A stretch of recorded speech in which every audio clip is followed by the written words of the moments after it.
If you have less scores, then you do not need to freak out at all, because in this video I will be explaining how to get into a top university with average scores. So let's get started. So the number one step is going to be to Google Harvard's successful application or any top university's successful application. So by doing so, you will get to know how a top university's application looks like, and you will also get to know how to meet the requirements to get into a top university. So now, as you have done that, now you need to Google the SAT or GRE score for that particular university. For example, SAT average reading score for Harvard is between 710 and 800. So try your best to get your score around 720 or 730. And on the other hand, for GRE, the GRE verbal for Harvard is around 159 to 162. So try your best to get at least 161 or 162 in GRE verbal. So now if you have that average score, then it's fine. But if you do not, then at least get in the bottom of that range. For example, 159 GRE score for Harvard, and on the other hand, 710 reading score for Harvard. So that's the requirement. And if you do not fulfill that, then the university will not accept you.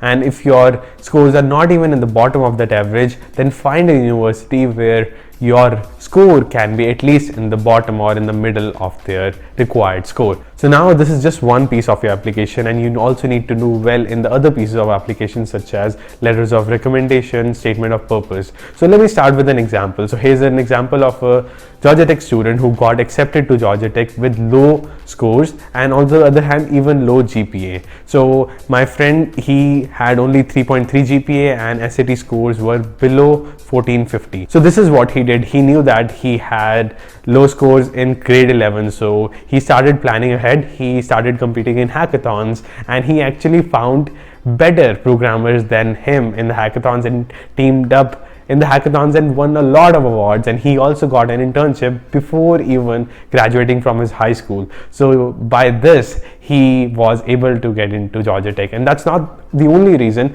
because he did really well in his statement of purpose as well. Because in statement of purpose, your goal is to make sure that you are able to use your major, for example computer science, to build something productive that can impact lives. So this is how you can frame up a story in your statement of purpose. So for example, once again, if you want to impact lives, for example help handicapped people, how you can use technology in a creative way to impact maximum number of lives to help them. And also for graduate students, what you can do is look into what type of research projects professors are working on at a particular university, and make sure that your essay is aligned towards that research project. For example, a professor at Georgia Tech is maybe working on bioinformatics or phylogenetics in AI related field. Then you can depict your interest towards that field in your SOP, and then once that professor reads your application, he will make sure that this student gets accepted. So in those cases, your scores might not even be considered because you're so much interested towards that project. So this can actually help you out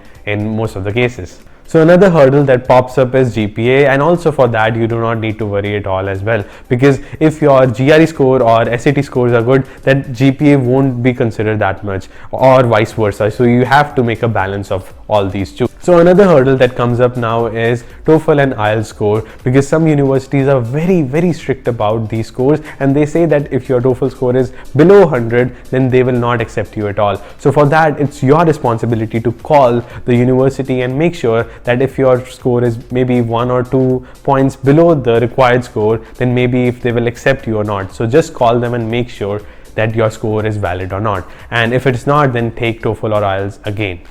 So that covers everything, and I hope that you also get accepted to a top university with your less scores. So that's all I have for today. Thank you so much for watching, and I will see you guys in the next one. Goodbye.